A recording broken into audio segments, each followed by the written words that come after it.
What's going on, guys? So I had someone in the comments ask me about what do I think about women that, I guess you can say, like the fake Christian women that claim to believe in God or Christianity, and they're kind of fake with it, or they don't walk the walk, or at least attempt to do that. I've went on dates with a few women like this. I've actually dated women like this. I've actually gotten to an argument with a little debate argument with 3 women, and they all went to the same church. All right, this is a pastor. One of the women, me and her got to like month number 3. You know, she was talking about the I love yous and all of that.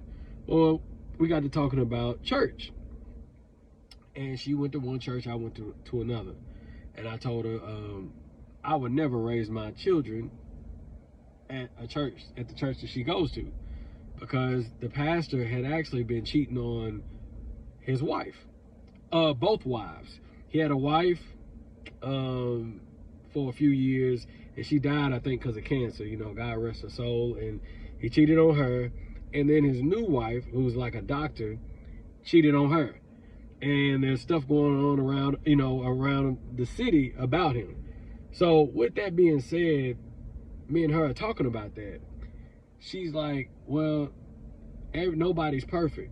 And I had to like correct her. I had to explain to her, when you become a deacon, pastor, preacher, reverend, whatever, priest, you are held to a higher standard. That's in the Bible.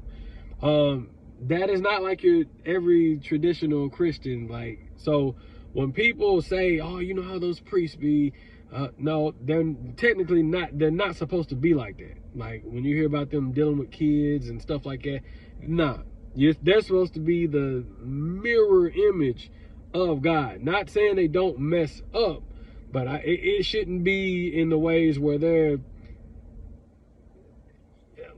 you know, cheating on their spouses and stuff like that. So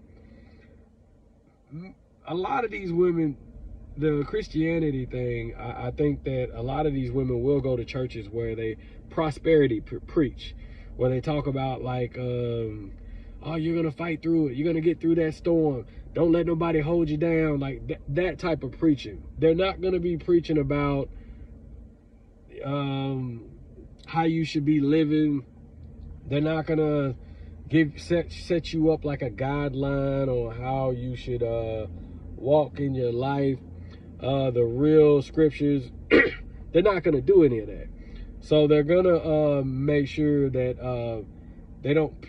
A lot of these pastors are gonna make sure they don't piss off a lot of their female audiences. You see how it is when Kevin Samuels or the Black Manosphere or the Red Pill community have stuff to say about women get pissed. So what do you think what do you think is going to happen to a church when a pastor says women should be carrying themselves like this, women should date men like this, women should date men like that? These girls are not going to go to those churches. They're not going to want to hear that. So this is why you see a lot of pastors who preach prosperity preaching, motivational preaching. And that's why you see a lot of those women. I go to the church, cry in church, wave their hand around, and go meet up with a guy to go get pounded down by Tyrone, Pookie, and Ray Ray.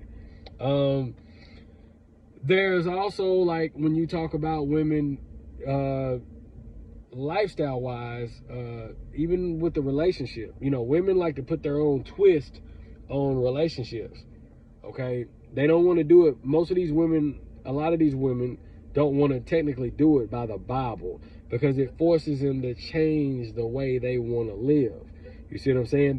That's why, you know, and this goes for men too, but this is why you see a lot of women choosing bad men that don't really have no boundaries, men that are like, oh, I'm free, I don't really care, I just live life free spirited, like no guidance, no structure. That's why these women pick these type of men, because it's no pressure on her. You see what I'm saying?